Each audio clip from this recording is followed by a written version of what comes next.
आपको पता है कि जन्म, जब बच्चा जन्म लेता है वो रोता है, रोते हुए जन्म लेता है।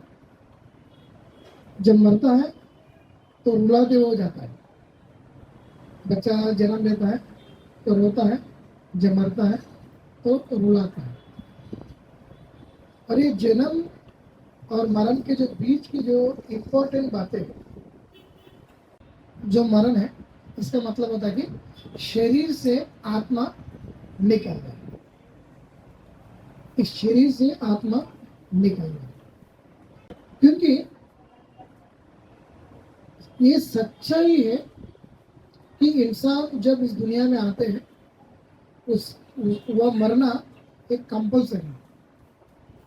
और मौत ऐसा है कि वो ना बुढ़ापा देखता है, ना बचपना देखता है, ना जवानी देखता है, ना धनवान देखता है, ना दरिद्र देखता है। मौत को सब लोग समान, और मौत कभी भी किसी को कहीं भी हो सकती है, बराबर। कोई मौत का गारंटी दे सकता है? कोई बोल सकता है कि मैं कल का दिन देखूंगा? ऐसा कोई बोल सकता है कि? नहीं बोल सकता। ऐसा कोई बोल सकता है कि मैं 1 घंटे तक जिंदा रहूंगा? ये भी कोई बोल नहीं सकता, क्योंकि मौत जो है वो मनुष्य के एकदम करीब। कभी किसको कहाँ मौत आना ये किसी को नहीं मालूम, परमेश्वर का पता। जैसे दिन गढ़ते हैं, जैसे दिन निकलता है, तो हम मौत के क्या हो रहे हैं? मौत के करीब जा रहे, जिंदगी के करीब नहीं जा रहे। क्या आप ये बात में सहमति देंगे? जैसे दिन जाता है तो मनुष्य कहाँ जाता है? मौत के करीब जाता है। उसमें सब लोग, हम सभी एक एक दिन में हम कहाँ जा रहे हैं? मौत के करीब जा रहे हैं। और एक दिन इस शरीर से आत्मा निकलना ही निकलना। तो मेरी जो आज की मेरा वचन है, जो शरीर के अंदर से जो आत्मा निकलता है, उस आत्मा को कहाँ पहुंचाना है वो आपके ऊपर डिपेंड है। डिपेंड को हिंदी में क्या बोलते हैं? निर्भर। आप अपने आत्मा को कहाँ पहुंचाना, ये आपके ऊपर निर्भर है। और परमेश्वर का वचन कहता है, जब इंसान के अंदर से आत्मा निकल जाता है, सबूपदेश में ऐसा कहता है 12:7 में, हाँ, आत्मा कहाँ जाता है? एक तो स्वर्ग में जाएगा या नरक में। और उस सोलोमन कहता है कि ये आत्मा जिसने मुझे दिया है उसके पास मुझे पहुंचाना है। अब मेरी बात समझ में आ रहा है? ये आत्मा जिसने हमें दिया है, कौन दिया है? परमेश्वर ने हमें इस आत्मा को दिया। और इस आत्मा को देने के बाद, इस आत्मा को प्रभु के पास पहुंचाने के लिए परमेश्वर ने हमें क्या दिया है, किस रीति से पहुंचाना है, प्रभु ने ये हमें पवित्र शास्त्र में दिया। किस रीति से क्या करना चाहिए, जो इस आत्मा को कहाँ पहुंचाना है? परमेश्वर के पास पहुंचाना। इसलिए मोसेस एक बहुत सुंदर वचन लिखता है, स्तोत्र या सैम्स 90 11 से 10 11 12 वचन। हमारी आयु के वर्ष 70 तो होता है, और चाहे बल के कारण 80 वर्ष के भी हो जाए, तो भी उनका घमंड केवल नष्ट और शोके है, क्योंकि वहाँ जल्द कट जाती है, और हम जाते रहते हैं। और 12 वचन में ऐसे लिखा है, हमको हमको अपने दिन गिनने की समझ दे दीजिए, समझ दे कि हम बुद्धिमान हो जाए। प्रभु का वचन क्या कहता है? हमको अपने दिन को गिनना। इसका मतलब क्या होता है कि हर दिन हम कहाँ पे जा रहे हैं? मौत के करीब जा रहे हैं, और इस मौत का कोई गारंटी नहीं है। इसलिए इस आत्मा को कहाँ पहुंचाना पड़ेगा? हमें परमेश्वर के पास पहुंचाने के लिए योजना जरूर, प्लानिंग जरूर। संसार में बहुत से लोग बहुत सारे क्या करते हैं? योजना करता है। हमारा परिवार कैसा रहना है, मुझे आगे चल के क्या करना है, मेरे बच्चों के लिए मुझे क्या बनाना है, ये सारे भविष्य को, एक फ्यूचर को सोचते हैं। और हमारा खुद का शरीर के बारे में भी सोचते हैं। सोचते कि नहीं? सोचते ना? मैं भी सोचता हूँ। डॉक्टर ने बोला कि आप ये पियो तो आपको थोड़ा जल्दी स्ट्रेंथ मिलेगा। तो मैंने क्या किया? तुरंत मेडिकल में गया और ये ले लिया। मुझे स्ट्रेंथ चाहिए, शारीरिक इस कमजोरी से मुझे ताकत चाहिए।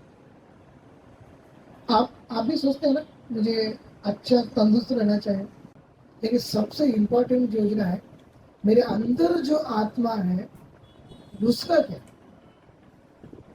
इस आत्मा को प्रभु के पास पहुंचाने के लिए मुझे क्या करना है,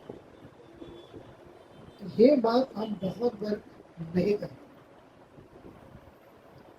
मैंने आपको बताया मौत आपके बहुत करीब है, और मौत जो है वो कभी बोल के नहीं है, और मौत गरीब अमीर नहीं देती। मौत कभी भी किसी को भी कहीं भी आना ही आना। लेकिन प्रभु कहता है नो गारंटी का इस मौत के बारे में, गारंटी का आत्मा के लिए आपने क्या किया?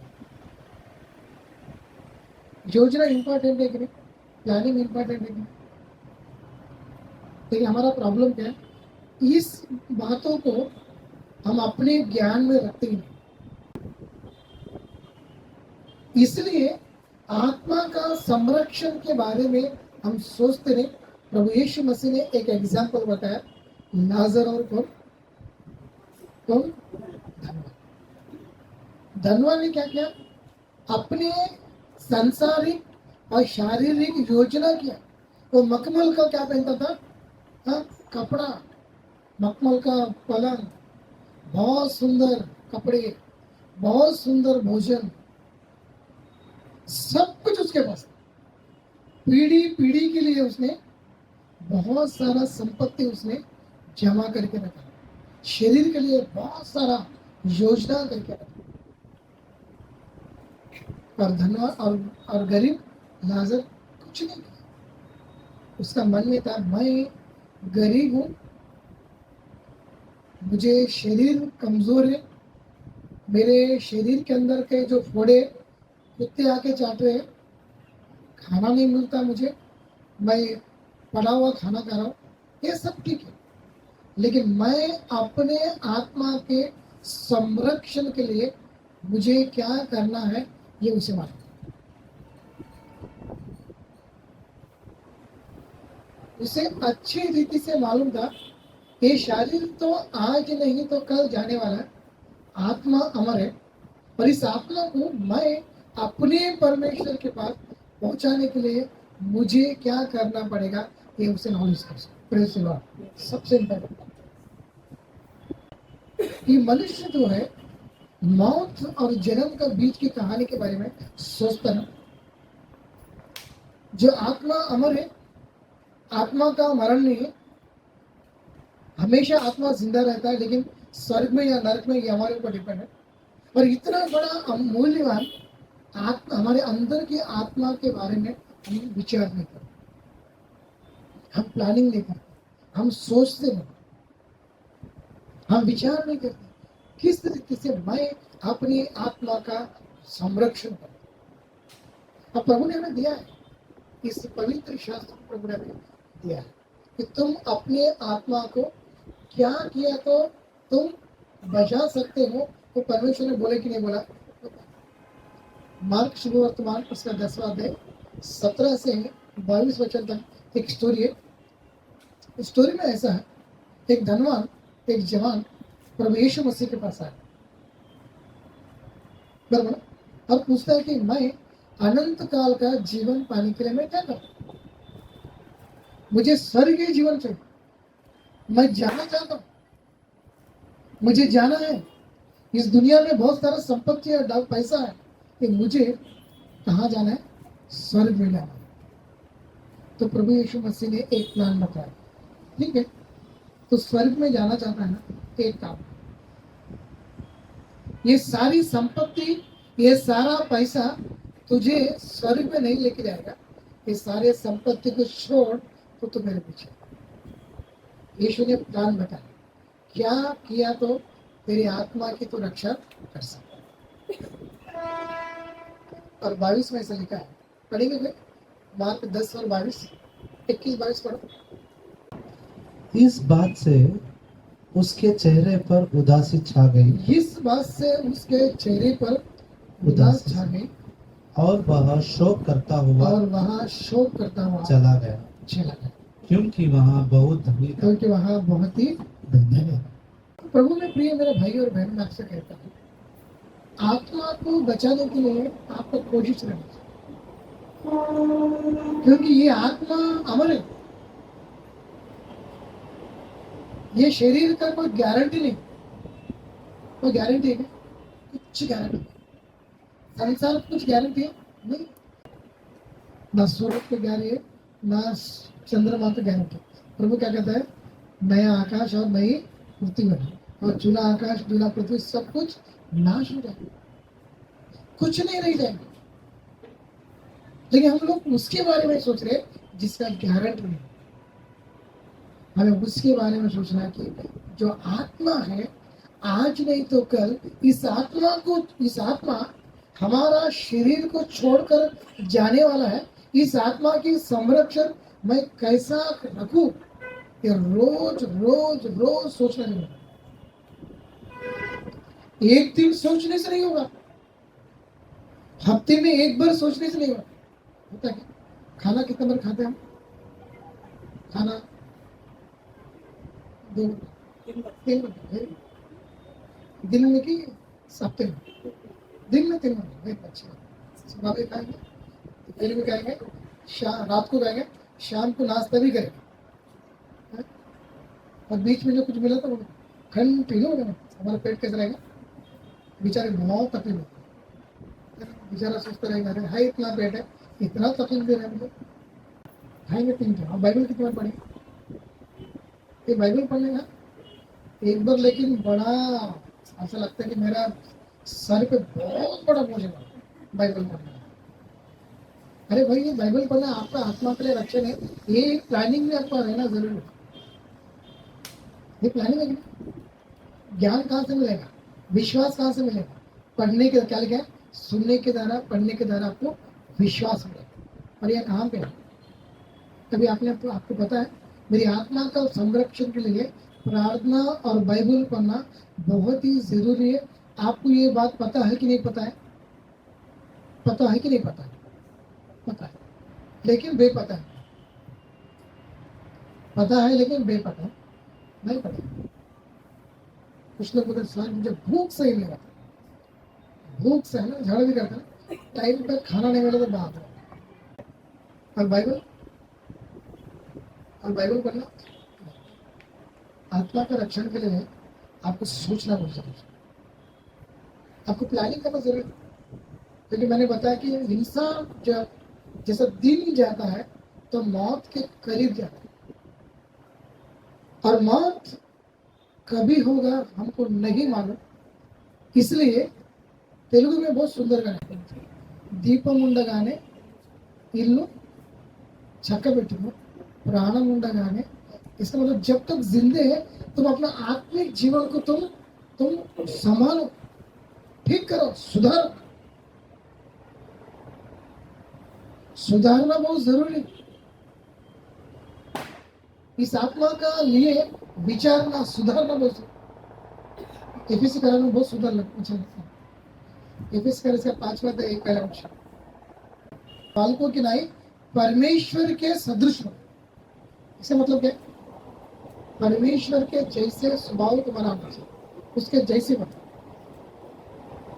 प्रभु यीशु मसीह के जैसे तुम अपने आप को बनाना बहुत ही जरूरी है। उसका सदृश मतलब क्या होता है? उसके जैसे। क्योंकि परमेश्वर जो है, जैसे परमेश्वर की आत्मा पवित्र, निष्कलंक, दयालु, प्रेमी, विश्वास जो आत्मा है, जो हमारा हीरो कौन है? यीशु मसीह। और हमारा आत्मा भी, और आत्मा का रक्षण के लिए भी प्रभु यीशु मसीह के जैसे बनने के लिए कोशिश करना बहुत जरूरी है। क्यों? हमारा विचार जो है कहाँ होना है? आत्मा के बारे में विचार करना बहुत जरूरी है। शरीर के बारे में प्रभु क्या कहता है? आकाश पक्षी को तुम देखो, क्या करते हैं? ना बोते हैं, ना मेहनत करते हैं, ना काटते हैं। अरे तुम तो मुझसे ज्यादा श्रेष्ठ हो, क्या मेरा चिंता तुम्हारे लिए नहीं होगी? क्या मैं तुम्हारे लिए चिंता नहीं कर रहा? करता हूँ। क्यों बार बार इसके बारे में सोच रहा हूँ? आत्मा का संरक्षण के बारे में सोचना ही बहुत जरूरी। और रोज रोज सुबह शाम, एक नाम है ना, सुबह हो या शाम लेना कहीं तक जाओ, इसका नाम यीशु यीशु। बहुत सुंदर उसने लिखा है। और एक नाम यीशु के पीछे मैं चलने लगा। कुछ भक्तों ने बहुत ही सुंदर गाने लिखा, यीशु के पीछे मैं चलने लगा, मैं ना लौटूं, ना लौटूं, मैं ना लौटूं। मुझे उसके जैसे बनना। मेरी आत्मा की संरक्षण के बारे में मुझे सोचना ही सोचना, चाहे कुछ भी, चाहे कुछ भी हो। मैं अपने आत्मा को संभालूंगा, संरक्षण करूंगा, ताकि जब मेरी आत्मा मेरे शरीर से निकल जाएगा तो मुझे कहाँ पहुंचना जरूरी है?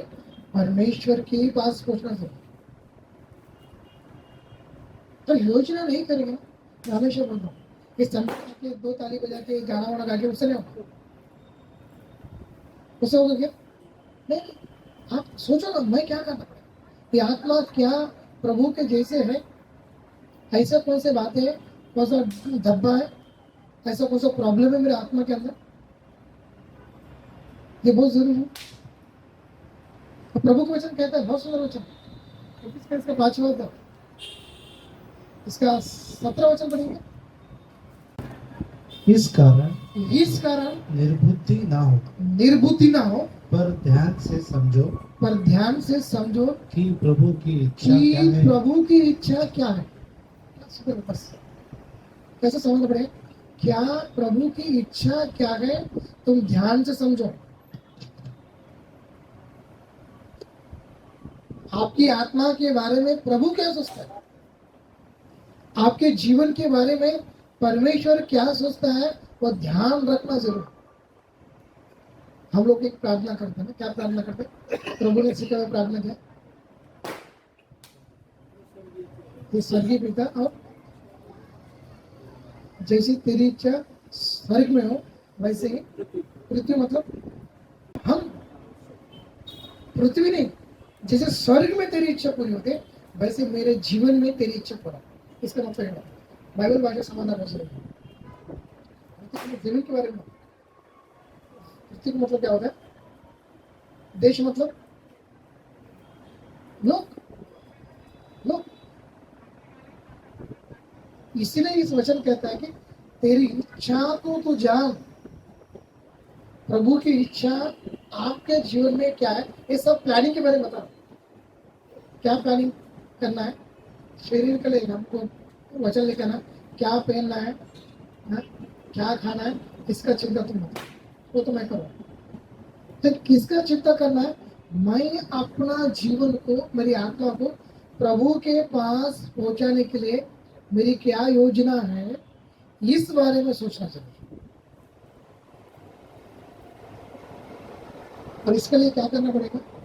स्ट्रगल करना पड़ेगा, मेहनत करना पड़ेगा, प्रार्थना करना पड़ेगा, जांचना पड़ेगा, अपने जीवन को परखना पड़ेगा, अपने आप को देखना पड़ेगा।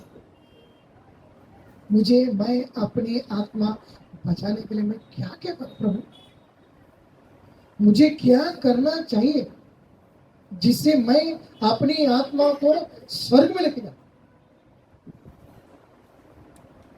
मुझे क्या करना चाहिए कि मैं अपने आत्मा को प्रभु के पास पहुंचाऊं? लाजर का सेम मेंटालिटी। इस दुनिया में मुझे तकलीफ है, खाना नहीं है, कपड़ा नहीं है, घर नहीं है, शरीर कमजोर हो गया, बीमार हूं, फोड़ी हो गया, कुत्ते आके चाट रहे, कोई प्रॉब्लम नहीं। इस परिस्थिति में भी मैं अपने आत्मा को प्रभु के पास कैसा पहुंचाऊं, ये योजना लाजर ने बनाई। अय्यूब के जीवन के बारे में आपको पता है? अय्यूब का जीवन कितना कठिन जीवन। एक दिन में उसका क्या, गधे गए, बैल गए, काम के लोग गए, बच्चे लोग गए, घर गया, सब कुछ गया। उसके शरीर में क्या हो गया? छोटे छोटे फोड़ी हो गए। पत्नी कहती है, अरे तू क्यों जिंदा है? अरे प्रभु को छोड़ मर जा। कौन कहता है? पत्नी कहती है। परमेश्वर को तो छोड़ दे, तुच्छ मान, त्याग दे परमेश्वर को। और तुम प्रभु को लोग अय्यूब क्या कहते हैं? मूर्ख, तो कैसी मूर्ख से बात करता है? इतने दिन तूने अनुभव किया तब याद नहीं। अय्यूब का मेंटालिटी क्या है पता है? चाहे कुछ भी हो, मैं अपनी आत्मा को बचाएगा, चाहे कुछ भी हो। संपत्ति जाने दो, बच्चे मरने दो, मेरा घर, मेरा संपत्ति, मेरा धन गए तो जाने दो, लेकिन मैं अपना ध्यान कहाँ रखना? अपनी आत्मा का रक्षण करने के ऊपर। यही ज्ञान सब मसीह लोग के जीवन में होना बहुत जरूरी है। एक बार दाऊद ने एक पाप किया था, आपको स्टोरी मालूम है, गलती किया और उसको बहुत डर गया। पता है आपको, नीतिमान लोग जब गलती करते ना तो डर उसके अंदर आता। आप गलती कर रहे हैं, आपको डर नहीं, इसका मतलब आप धार्मिक नहीं। बाइबल का भाषा क्या है? आप गलत करते हैं, आपको डर नहीं है, आपको पछतावा नहीं है, आपको समझ में नहीं आता, इसका मतलब आप धार्मिक है। धार्मिक गिरेगा तो क्या करेगा? वो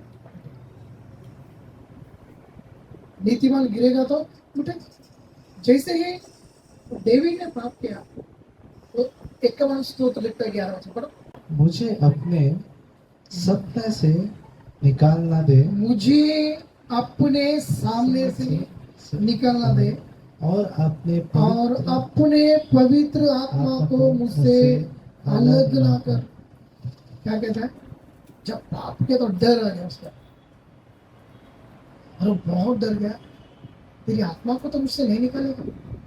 तो डेविड कहता है, मेरे से गलती हो गया, मुझे माफ कर, मेरी सारा सब कुछ लेके जा, लेकिन तू मेरे से अलग मत। तेरी आत्मा को मुझसे तू मत निकाल, तेरी आत्मा मुझे चाहिए। प्रभु में प्रिय मेरा भाई और भाई, धार्मिक लोगों का ज्ञान अपने आत्मा को संरक्षण करने को है। प्रभु के जो बच्चे हैं वो हमेशा संसार के बारे में नहीं सोचते। उनका विचार रहता है कि मैं अपने आत्मा की संरक्षण में किस रीति से मैं करूं, मुझे क्या करना पड़ेगा, कौन सा जीवन मुझे जीना पड़ेगा, किस रीति का जीवन इस जगत में जीना पड़ेगा, कौन कौन से बातें मेरे अंदर चाहिए, कौन कौन सी बातें मेरे अंदर नहीं चाहिए। मुझे दिन भर सुबह से लेकर शाम तक मुझे क्या क्या करना चाहिए, क्या क्या नहीं करना चाहिए। शरीर की बात है, आत्मा की संरक्षण के बारे में प्रॉब्लम हमारा क्या है फिर बताता हूं। हम इसके बारे में सोचते हैं। हम सांसारिक शारीरिक दुनिया के बारे में सोचते हैं। सुबह उठेंगे क्या खाना है, दोपहर में क्या खाना है, शाम को क्या खाना है, क्या पहनना है, बच्चों को क्या करना है, क्या क्या करना पड़ेगा, क्या किया तो क्या मिलेगा, सारे संसार को बात मैं नहीं सोचू ही नहीं बोला। अब सोचो, एक मुझसे महत्वपूर्ण बात है, मैं अपनी आत्मा को कैसे रह सकता। आज रात को मैं सोऊंगा, अगर मैं कल की सुबह नहीं देखूंगा, क्या आज रात को सोकर अगर इस जगत को छोड़ना पड़ेगा तो क्या मेरी आत्मा प्रभु के पास जाएगा, ये विचार रहना पड़ेगा। मैं जाते जाते मुझे कुछ हो जाएगा, अननेसेसरी मैं इस दुनिया को छोड़ना पड़ेगा, तो क्या मेरी आत्मा, क्या मेरा आत्मा की तैयारी मैंने किया है? क्या मैं अपने आप को आत्मिक जीवन में ठीक ठाक रखा है, बराबर रखा है? क्या कुछ प्रॉब्लम है आत्मिक जीवन में, या कुछ कमजोरी है? ये रोज रोज यही विचार करना बहुत है। हमारी जिंदगी का अभी क्या 70, 60, 50 नो गारंटी, कभी भी कुछ भी हो सकता है। प्रॉब्लम क्या है, हम किसके बारे में सोच रहे हैं, क्या सोच रहे हैं, आप क्या करें? सोचना पड़ेगा कि नहीं पड़ेगा? सोचना पड़ेगा, रोज सोचना पड़ेगा। क्योंकि मेरे प्रिय भाई और बहन, ये आत्मा अमूल्य है, ये आत्मा को अंत नहीं है। ये आत्मा स्वर्ग में या नरक में जाएगी, लेकिन नरक में जाना परमेश्वर की इच्छा नहीं। इसलिए प्रभु कहता है कि ये बाइबल तुझे दिया है, बहुत सारे ज्ञान तुझे दिया है, क्या करना है क्या नहीं करना है मैंने तुझे बताया है। अब तेरी जिम्मेदारी है तो किस रीति से तेरी आत्मा का संरक्षण करे। ये किसकी जिम्मेदारी? तुम्हारी जिम्मेदारी, ये प्रभु कहता है। इसलिए पौलुस क्या कहता है, खत्म, मैंने अच्छी लड़ाई लड़ी, मैंने अच्छी दौड़ लगाई, अभी मैं नीति का मुकुट के लिए मैं तैयार, अभी मैं तैयार, आज भी मरूंगा तो नीति का मुकुट मुझे मिलेगा। इस नीति से मैंने जिंदगी दी। मेरी मौत कभी होगा मुझे मालूम नहीं, लेकिन कभी भी मरूंगा तो मैं अपने आत्मा को स्वर्ग में जाने के लिए मैंने तैयार किया। और यही आशा, यही ज्ञान, यही स्वभाव, यही विचार आप सब में रहने के लिए, हम सब में रहने के लिए पवित्र आत्मा आपके जीवन में कार्य करें। आमीन।